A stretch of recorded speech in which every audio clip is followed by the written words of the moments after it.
dalam Matius 26 ayat 64, Markus 14 ayat 62, Markus 16 ayat 19, dan Lukas 22 ayat 69, dan di beberapa ayat yang lain bahwa Yesus naik ke sorga dan saat ini Yesus duduk di sebelah kanan tahta Allah Bapa. Yang percaya katakan amin. Apa artinya? Saudara, di tahta Allah Bapa, di mana Yesus sekarang duduk di sebelah kanan kirinya, di kanannya, menjadi tahta kasih karunia buat kita semua. Di mana Yesus duduk sebagai pembela bagi kita. Apa maksudnya pembela? Kita lihat Roma 8 ayat 33. Siapakah yang akan menggugat orang-orang pilihan Allah? Allah yang membenarkan mereka. Siapakah yang akan menghukum mereka? Kristus Yesus yang telah mati, bahkan lebih lagi yang telah bangkit, yang juga duduk di sebelah kanan Allah, yang malah menjadi pembela bagi kita. Saudara perlu tahu bahwa makna kenaikan Yesus ke surga hari ini adalah ketika dia naik ke sorga, dia duduk di sebelah kanan tahta Allah Bapa, dan Yesus duduk sebagai pembela bagi kita. Apa yang Yesus lakukan? Yaitu ketika suatu hari kita, orang-orang percaya, datang kepada Bapa ketika kita di akhir usia kita menghadap tahta penghakiman Tuhan. Di situ ada si pendakwa, yaitu iblis, yang akan menghakimi kita atas segala dosa dan pelanggaran kita. Tapi kita gak perlu takut. Karena di tahta kasih karunia, ada Yesus yang duduk sebagai pembela kita. Dan berkat darahnya dan pengorbanannya di kayu salib, Yesus telah membayar lunas segala hutang-hutang kita. Dia yang sudah menebus kita. Dan di tahta kasih karunia kita beroleh pengampunan dosa. Yang percaya katakan amin. Malam hari ini saya ingin khotbah tentang Merciful Father. Yang artinya gini, seperti Bapa yang telah mengampuni segala dosa-dosa kita. Mari kita juga belajar mengampuni orang-orang lain yang bersalah kepada kita. Di dalam doa Bapa kami, Yesus mengajarkan kita dalam Matius 6 ayat yang ke-12. Dan ampunilah kami akan kesalahan kami seperti kami juga mengampuni orang yang bersalah kepada kami. Di ayat 14 kita baca sama-sama. Karena jikalau kamu mengampuni kesalahan orang, Bapamu yang di sorga akan mengampuni kamu juga. Tetapi jikalau kamu tidak mengampuni orang, Bapamu juga tidak akan mengampuni kesalahanmu. Tata kasih karunia mengajarkan kepada kita betapa pemurahnya Tuhan, betapa penyayangnya Dia, betapa penuh belas kasihannya Bapa kita. Dia sendiri yang berinisiatif untuk mendamaikan kita dengan Dia. Dalam Yohanes 3:16, karena begitu besar kasih Allah akan dunia ini, Dia mengurniakan anaknya yang tunggal, supaya mereka yang percaya kepadanya tidak binasa, melainkan beroleh hidup yang kekal. Jadi sebenarnya Tuhan yang jadi sutradara dari semua ini. Karena hati Tuhan itu satu, Dia gak mau seorang pun binasa. Pengampunan dosa adalah inisiatif Allah. Bapa kita yang penuh dengan belas kasihan. Dan Tuhan mau kita juga belajar jadi orang yang penuh belas kasihan. Dalam Lukas 6 ayat 36 dikatakan, hendaklah kamu murah hati sama seperti Bapamu adalah murah hati. Dalam bahasa Inggrisnya dibilang gini dalam New King James. Therefore be merciful just as your Father also is merciful. Kalau Anda Google arti merciful adalah ini. Penuh belas kasihan, penyayang, dan pemurah. Tuhan itu adalah Tuhan yang sangat pemurah, penuh belas kasihan dan penyayang. Dia mengampuni dosa-dosa dan pelanggaran kita. Dan Dia juga mengajar kita, juga mengampuni orang-orang yang bersalah kepada kita. Makanya Yesus waktu ngajarin kita doa Bapa kami, kita akan bilang, Bapa ampunilah kesalahan kami, seperti kami pun juga mengampuni orang yang bersalah kepada kami. Dan malam hari ini, saya mau kasih tahu bahwa kalau Anda tidak mengampuni kesalahan orang, Bapa di surga juga tidak akan mengampuni Anda. Tapi kalau Anda mau dosamu diampuni, ampunilah kesalahan orang lain. Yang mau katakan amin. Dua ciri orang yang pemurah dan penuh belas kasihan adalah ini. Dia mudah sekali mengampuni kesalahan orang. Dia kayak cepet banget. Ya udahlah, it's okay. Di dalam hidup saya, Tuhan itu mengizinkan saya belajar gimana cara ngampunin orang tua saya. Dari saya kecil, orang tua saya menelantarkan saya sampai saya besar. Tapi anehnya, Tuhan itu kasih kemurahan di hati saya. Saya tuh enggak benci sama orang tua saya. Bahkan saya diberi Tuhan pengertian bahwa enggak mudah jadi orang tua. Bahwa jadi orang tua tuh enggak ada sekolahnya. Yang luar biasa Roh Kudus tuh ngajarin saya gini. Kalau kamu ada di sepatu mama kamu, kira-kira kamu bercerai nggak sama papa kamu gitu. Jadi saya kayak dikasih Tuhan pengertian untuk ngelihat, kan banyak anak tuh yang kecewa sama orang tuanya. Kenapa papa mama saya bercerai? Kenapa papa mama saya pisah? Mereka egois dan gak peduli anak-anaknya gitu kan. Karena yang dikorbankan dalam perceraian selalu anak-anak. Tapi entah kenapa Tuhan itu bikin saya coba ngerti bahwa pernikahan tuh gak mudah. Waktu saya lihat papa saya, Tuhan tuh kayak bilang gini, kira-kira kalau kamu jadi mama kamu, kan mama, yang namanya mama-mama tuh suka cerita sama anak kejelekan papahnya ya kan? Kita tahu sama tahu lah. Nah, mama saya cerita papa saya gimana gitu, waktu hamil saya papa saya tuh gak ada, dan macam-macam lah gitu. Nah, kayak Tuhan kasih saya pengertian, kalau kamu jadi mama kamu, kira-kira bercerai gak gitu? Kita mudah sekali menghakimi orang, tanpa mau mengerti orang lain. Kecewa gak sih punya orang tua yang bercerai? Saudara perlu tahu, ini saya gak pernah khotbahkan. Dari saya umur 6 tahun, saya sudah sering diberi mimpi bahwa orang tua saya akan bercerai. Bahkan di mimpi saya itu, saya sudah lihat mama saya sama orang lain dan papa saya sama orang lain. Di mimpi itu saya nangis. Bangun tidur mau sekolah tuh saya nangis gitu. Dari umur 6 tahun. Jadi Tuhan tuh udah kasih kepekaan dan penglihatan dari saya kecil. Bahwa orang tua saya akan bercerai. Kecewa gak sih? Kecewa lah. Marah gak? Marah lah. Anak mana sih yang gak kecewa? Waktu orang tua saya tidak bertanggung jawab kepada anak-anaknya, kami 3 saudara. Dan malah pergi meninggalkan kami. Saya kasih tahu. Terlukakah? Pasti. Bencikah? Enggak. Tuhan tuh kayak bikin saya tuh mengampuni mereka. Karena saya sayang mereka. Rasa sayang saya sama orang tua saya membuat saya tuh gak benci sama mereka. Anehnya ketika saya besar dan saya ketemu papa saya lagi, saya gak marah sama dia. Gak benci sama dia, aneh banget.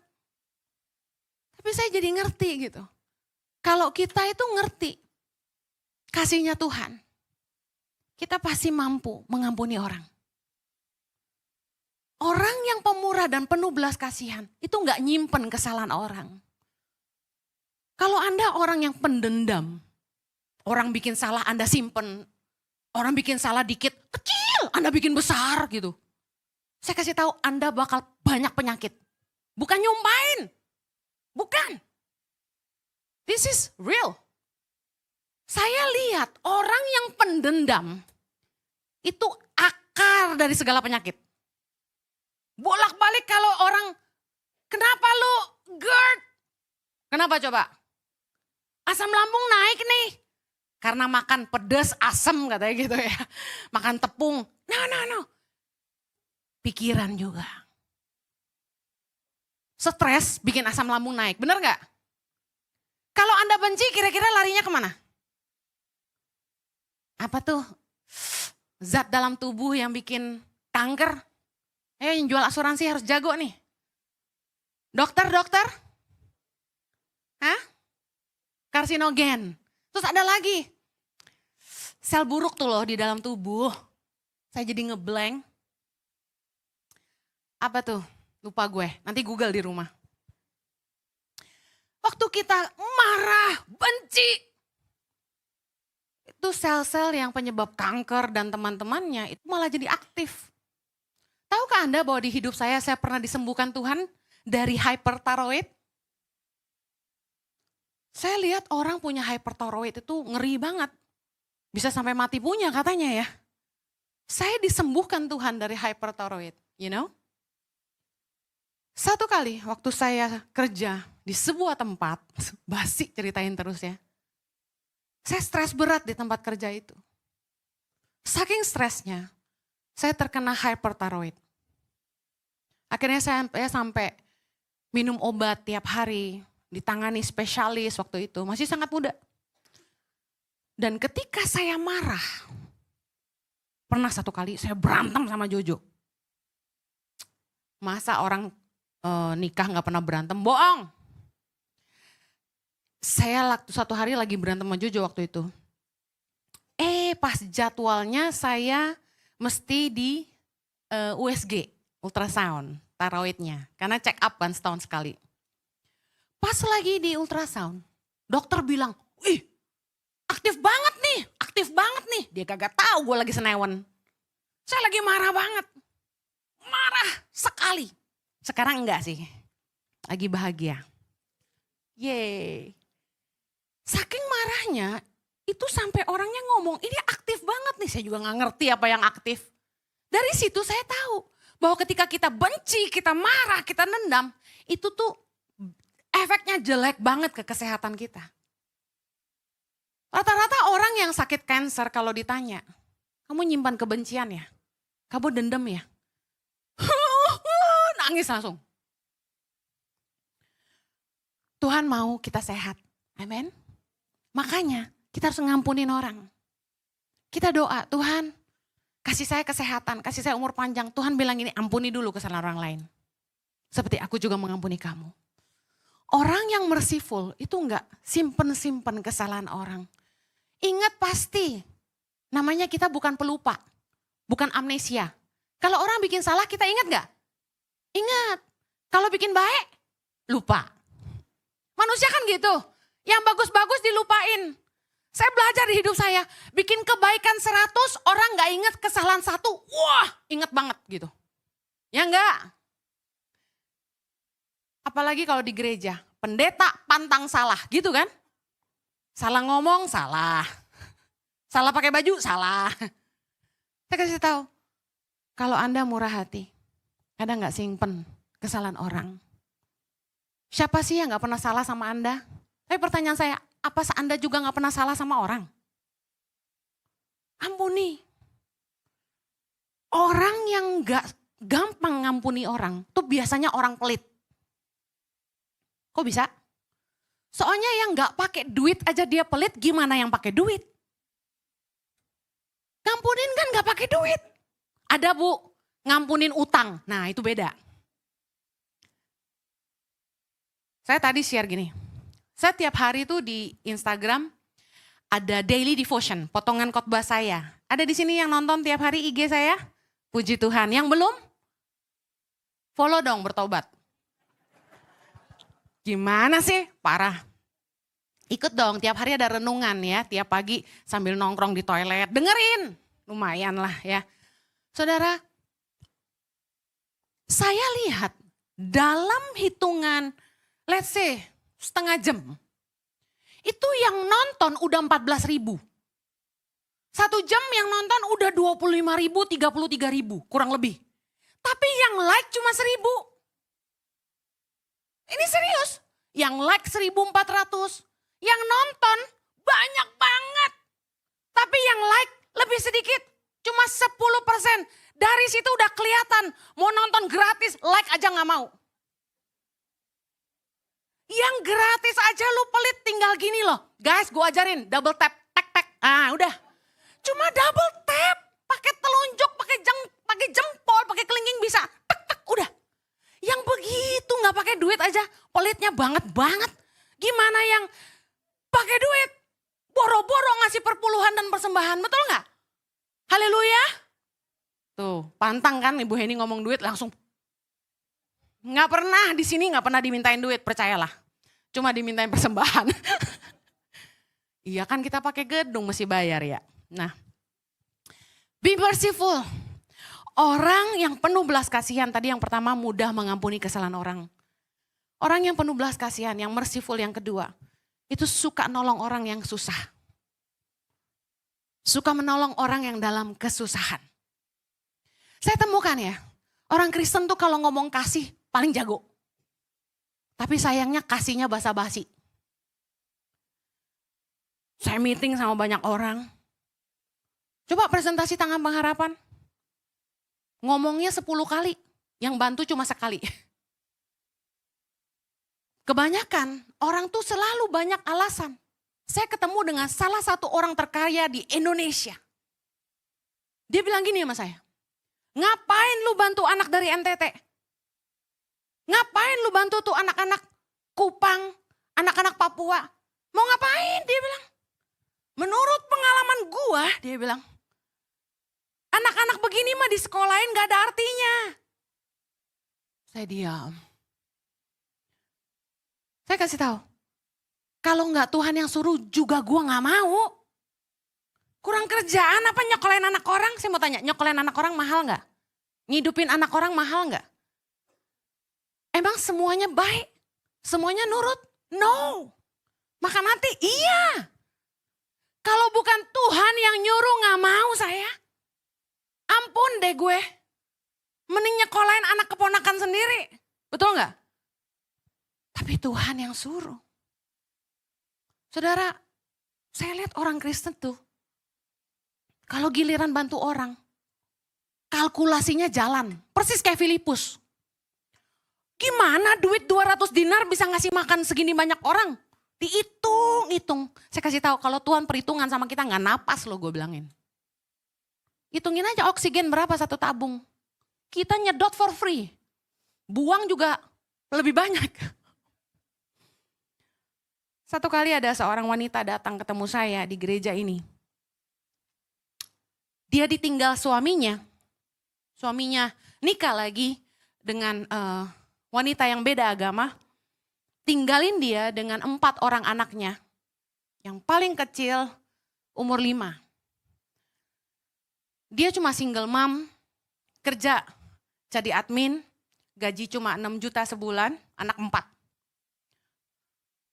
Yang biasanya bantu ngurusin dia tuh mamahnya. Jadi dia bisa kerja karena dia harus, yang kecil belum sekolah. Jadi dia harus dibantu mamanya ngurusin anak yang paling kecil. Tiba-tiba mamahnya meninggal dunia. Dan sebagai jemaat Ici tuh ngurusin. Jadi kami bantu peti mati. Kami bantu ibadah, duka. Dan dia sangat terharu sama apa yang Ici lakukan. Dan dia khusus datangin saya untuk bilang terima kasih. Sambil nangis. Nah, ngobrol sebentar aja karena saya selalu cuma sebentar karena harus khotbah lagi. Saya tanya, anak yang paling kecil sekolah di mana? Oh, belum sekolah. Anaknya umur berapa? Umur 5. Wah, TK nih saya pikir. Kemudian anaknya yang nomor 2 dan 3 itu mau sekolah di Tangan Pengharapan.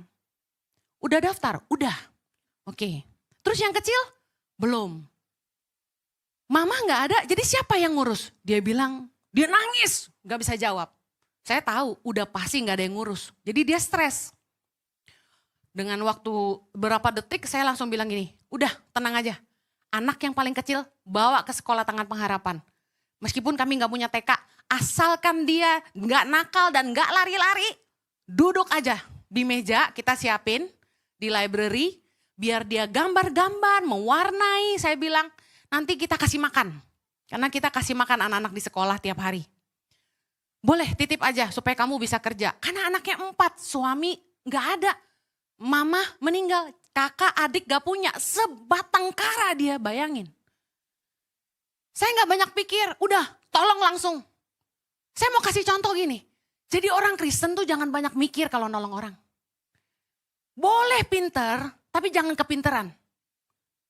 Kita harus peka mana yang memang butuh dibantu, mana yang kita harus hati-hati. Kalau belum apa-apa, kita udah nyodorin duit segini, ya itu jangan. Bahaya itu. Ini kan saya gak nyodorin dia uang, dia kerja kok. Kami punya program peduli sesama di Tangan Pengharapan. Kita nolongin. Saya bikin program untuk tukang sampah. Tukang sampah, satu kali saya lihat, mereka bawa gerobak sampah yang gede, warna hitam. Itu rodanya cuma 2, terus dia angkat gini nih. Tahu kan yang ditahan di atas gitu kan. Saya lihat kok sengsara banget, berat banget loh itu. Saya langsung desain, saya suruh anak saya Mison bikin. Saya bilang cari tukang gerobak sampah, bikinin kayak begini. Akhirnya dia bikin, kita bikin roda 3. Dan posisinya beda, enggak lagi ditarik tapi didorong. Kayak gerobak tukang apa tuh yang ngumpulin barang bekas gitu. Nah, kita bikinin orang-orang yang cuma memulung pakai karung ya, yang cuma ambil gini-gini, itu penghasilannya tau gak berapa sehari? Paling jual plastik-plastik, jual apa 30 ribu lah per hari. Enteng kan itu, karena cuma bisa pakai karung kan. Kami kasih modal gerobak, penghasilannya jadi berapa? Bisa 250 ribu per hari. Luar biasa? Haleluya. Gerobaknya bayar gak Bu Heni? Enggak, gratis so. Kita petain Jakarta, Jabodetabek, di sini tempat pembuangan sampah, sini tempat pembuangan sampah. Kita dekatin, tanya mau gak dibantu, Mison pergi, data mereka, yang mau dibantu kita bikinin, free. Dari donasi peduli sesama yang Anda salurkan ke tangan pengharapan. Thank you for that. Amen. Kita bantuin pedagang cilok. Satu hari dia harus sewa gerobak cilok 200 ribu. Ciloknya aja dia harus beli lagi 50 ribu. Jadi modal sehari itu 250 ribu sampai 300 ribu ya Mison ya. Nah kita bilang gini deh Pak. Kita bikinin gerobak ciloknya. Kompornya, pancinya kita kasih. Ciloknya aja yang Bapak beli. Jadi sehari dia cuma keluar dari 250 ribu, 300 ribu, jadi tinggal 50 ribu untuk ciloknya aja. Gerobaknya gratis. Kita bantu untuk orang susah bisa lebih maju. Amin. Saya senang kita bisa bantu orang keluar dari kemiskinan. Dari orang yang penghasilan kecil jadi penghasilan lebih besar. Supaya mereka bisa kasih kehidupan yang lebih baik buat keluarga mereka. Bisa sekolahin anak-anak mereka. Daripada mereka jadi gelandangan, jadi bandit di Jakarta ini. Jadi tukang todong, jadi perampok, mau jadi apa? Kita baca di berita, begitu banyak orang dipecat dari pekerjaannya, benar? Puluhan ribu kah yang masuk di berita itu? Kehilangan pekerjaan. Kita sebagai gereja harus berdoa buat mereka. Karena kalau mereka nggak punya kerjaan, berarti mereka nggak punya pemasukan, berarti keamanan di kota Jakarta dan sekitarnya nggak baik. Semakin mereka terjerat sama pinjol untuk bisa hidup, itu enggak baik. Mereka enggak lebih baik. Kita harus pikirin. Tiap hari saya mikirin, aduh bikin pelatihan apa ya, biar nih orang-orang bisa kerja. Tapi kerja di mana? Saya tadi lagi mikir, apa saya kerja sama perusahaan yang ngelatih orang-orang jadi OB. Mereka bisa kerja jadi go clean kayak apa kayak. Hei, kalau Anda tuh pemurah, Anda senang nolong orang. Diisi kepalamu tuh cuma nolong orang dan nolong orang. Amen. Saya tutup dengan ini. Kenapa sulit sekali orang mengampuni? Nomor satu, karena kesombongan. Orang yang sombong itu lebih bisa ngelihat kesalahan orang daripada kesalahan dia sendiri. Orang yang sombong gak pernah bisa introspeksi diri.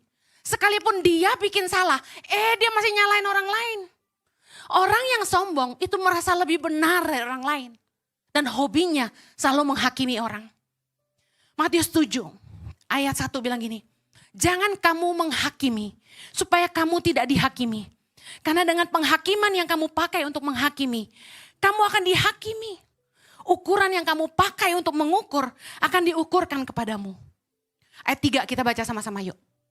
Mengapakah engkau melihat selumbar di mata saudaramu, sedangkan balok di dalam matamu tidak engkau ketahui? Bagaimanakah engkau dapat berkata kepada saudaramu, biarlah aku mengeluarkan selumbar itu dari matamu. Padahal ada balok dalam matamu. Hai orang munafik, keluarkan dahulu balok dari matamu, maka engkau akan melihat dengan jelas untuk mengeluarkan selumbar itu dari mata saudaramu. Lihat, Yesus ngajarin gini, lu sok-sok nunjuk kesalahan orang tuh, kesalahan lu sendiri segede balok. Lu gak bisa lihat kesalahan lu sendiri, tapi lu nunjuk kesalahan orang. Orang yang sombong, itu paling jago menemukan kesalahan orang. Anda mau bikin baik kayak gimana pun, selalu yang dia lihat jeleknya. Amsal 10 ayat 12 bilang gini, kebencian menimbulkan pertengkaran, tapi kasih menutupi segala pelanggaran. Kalau kita tuh punya kasih, kita ampuni orang lain. Di rumah saya, anak dari Sumba kerja ikut saya. Udah, Chloe Zoe waktu itu umur berapa ya? Kurang lebih umur 5-6. Sekarang Chloe Zoe umur 20. 15 tahun dia ikut saya. Saya kasih tahu ya, gelas di rumah saya mungkin udah 2 lusin pecah. Baju saya, luntur tuh udah gak terhitung. Bener, sampai saya takut beli baju putih. Sampai saya beli baju putih, saya tuh harus mesen gini, hati-hati ya, bener loh, awas loh, putih loh ya. Tebak 3 kali cuci udah pink. Gak tahu. Akhirnya saya rajin laundry. Gara-gara gini, udah daripada baju gua rusak semua ya udah deh. Laundry aja lah. Gitu. Ada yang mau laundryin tapi saya gak mau kasih baju. Saudara, waktu orang tuh bikin salah sama kita. Gak tahu kenapa ya, kasih tuh bikin kita ngerti gitu loh. Ya udahlah, kayak gitu. Kalau saya marah, gak bakal betah 15 tahun ikut saya, bener gak? Marah sih 1-2 kali lah, paling gini marahnya. Aduh, si ratu pemecah gelas, paling gitu. Paling saya ledekin, nih putih ya, besok pasti biru gitu. Tapi again, kalau Anda tuh punya kasih, Anda gampang banget ngampunin. Kenapa kita sulit mengampuni? Karena kita ngerasa, gue loh gak pernah salah. Banyak orang yang mencela orang lain yang bercerai. Saya mau kasih tahu, Anda mungkin gak bercerai, tapi rumah tangga Anda juga gak sempurna bukan? Kita gak cerai karena kita jaim aja kan, kita takut kan penghakiman publik. Kalau kita gak takut penghakiman publik juga pasti banyak yang bercerai. Coba Alkitab tidak melarang kita bercerai. Berapa banyak yang mau bercerai? Angkat tangan. Jangan. Well, orang yang suka menghakimi akan dihakimi kata Tuhan. Yang terakhir, kenapa orang sulit menghakimi? Kenapa orang sulit mengampuni? Karena dia gak menyadari kemurahan Tuhan. Waktu Anda tatap tahta kasih karunia Tuhan, di mana Yesus yang menjadi pendamaian atas dosa-dosa kita. Saya mau tanya, berapa banyak saudara di sini yang sadar Anda diampuni? Berapa banyak saudara yang banyak sekali dosanya? Keren. Kalau kita sadar, kita sudah beroleh kemurahan dan pengampunan dari Bapa. Saya rasa nggak akan terlalu sulit untuk kita juga menunjukkan kemurahan dan pengampunan kepada orang yang bersalah. Karena kita sadar. Contoh, kita akan mikir gini, ya ampun, dosa gue yang banyak aja Tuhan ampunin, masa sih kesalahan orang yang kecil kita nggak ampunin? Mungkin ada yang ngomong gini, enggak bu, dosa dia tuh berat, sangat besar kepada saya gitu. Misalnya ada lah yang bikin salah sama Anda tuh ngambil suamimu kek atau apa kek gitu. Anda gak bisa ngampunin gitu, nyuri uangmu kek, nipu kamu kek. Anda bilang dosanya besar sekali. Saya mau tanya, gedean mana sama dosa Anda? Mari kita saling mengampuni seperti Bapa juga mengampuni kita. Setiap kali saya ingat dosa saya diampuni, saya sadar kemurahan Tuhan. Karena kemurahan Tuhan saya ada hari ini. Bayangin kalau Tuhan gak ngampunin kita. Ada di mana kita hari ini? Semua karena anugerah, amen. Kolose 3 ayat 13, sabarlah kamu seorang terhadap yang lain dan ampunilah seorang akan yang lain. Apabila seorang menaruh dendam terhadap yang lain, sama seperti Tuhan telah mengampuni kamu, kamu perbuat jugalah demikian. Kalau kita mau diampuni Tuhan, kita juga harus mengampuni orang lain. Ayat terakhir, Yakobus 2 ayat 13. Baca sama-sama saya. Sebab penghakiman yang tak berbelas kasihan akan berlaku atas orang yang tak berbelas kasihan. Tapi belas kasihan akan menang atas penghakiman. Karena belas kasihan Tuhan, kita dimenangkan. Menjadi orang-orang yang dibebaskan dari segala dosa dan hukuman. Amen. Sebesar apa sih dosa orang tuamu? Sebesar apa sih kesalahan teman-temanmu? Sebesar apa sih kesalahan pasanganmu? Sampai kamu gak bisa ngampunin mereka. Katakanlah ada orang-orang yang pernah melukai Anda di masa lalu. Tapi bukankah kita juga gak lepas dari salah? Ampunilah. Be merciful. Just as your Father is merciful. Yang mau katakan amin.